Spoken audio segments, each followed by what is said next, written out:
जय श्री कृष्णा, राधे राधे। आज की हमारी कहानी है जया एकादशी व्रत कथा। आइए सुनते हैं। एक बार अर्जुन ने भगवान श्री कृष्ण से प्रश्न करते हुए कहा, हे भगवान, अब कृपा कर आप मुझे माघ माह की शुक्ल पक्ष की एकादशी का महत्व बताइए। माघ शुक्ल पक्ष की एकादशी में किस देवता की पूजा करनी चाहिए तथा इस एकादशी व्रत की कथा क्या है, इसके करने से किस फल की प्राप्ति होती है, शीघ्र ही बताइए। भगवान श्री कृष्ण कहते हैं, हे अर्जुन, माघ माह की शुक्ल पक्ष की एकादशी को जया एकादशी कहते हैं। इस दिन विधि पूर्वक उपवास व्रत करना चाहिए। मैं अब तुमसे जया एकादशी व्रत की कथा कहता हूँ। आइए रसपान करते हैं। एक समय की बात है, नंदन वन में उत्सव का आयोजन हो रहा था। देवता, ऋषि, मुनि सभी उस उत्सव में मौजूद थे।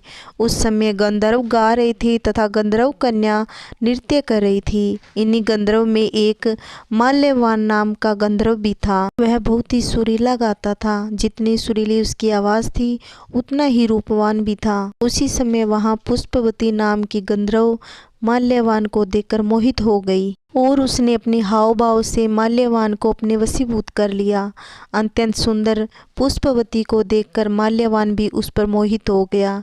ये दोनों कामदेव के वशीभूत हो गए थे। अतः उनका मन नाच गान में न होने से और दोनों की मुद्रा बदल जाने से इंद्र ने दोनों के प्रेम अभाव को समझ लिया और अपना अपमान समझकर उनको श्राप दिया कि तुम दोनों मृत्यु लोक में जाकर स्त्री पुरुष के रूप में पिशाच रूप धारण करो।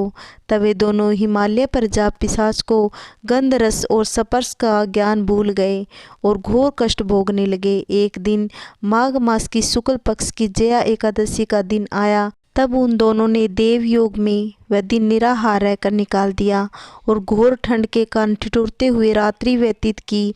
इस प्रकार एकादशी का उपवास और रात्रि जागरण हो जाने से एकादशी के प्रभाव से उन दोनों की पिशाच देह छूट गई और अत्यंत सुंदर अपनी पूर्व देह पाकर प्रसन्नचित हो स्वर्ग को गए। और यह देख गंधर्व तथा देवता लोग उनके ऊपर पुष्प वर्षा करने लगे। दोनों ने इंद्रलोक में जाकर जब इंद्र को प्रणाम किया तब इंद्र ने बड़े आश्चर्य से उन दोनों से पूछा, तुम दोनों ने अपनी पिशाच देह से कैसे छुटकारा पाया, सो कहो। तब माल्यवान गंधर्व ने कहा, हे देवेंद्र, भगवान की कृपा और जया एकादशी के व्रत के प्रभाव से हमारी पिशाच देह छुटी है। इंद्र बोले, तुम दोनों शुद्ध हो गए।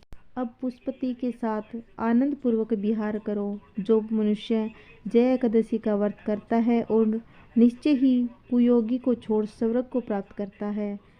जो भी इस कहानी को सुनता है, हुंकारा बढ़ता है, सबके घर में सुख शांति बनी रहे। जय श्री कृष्ण, राधे राधे।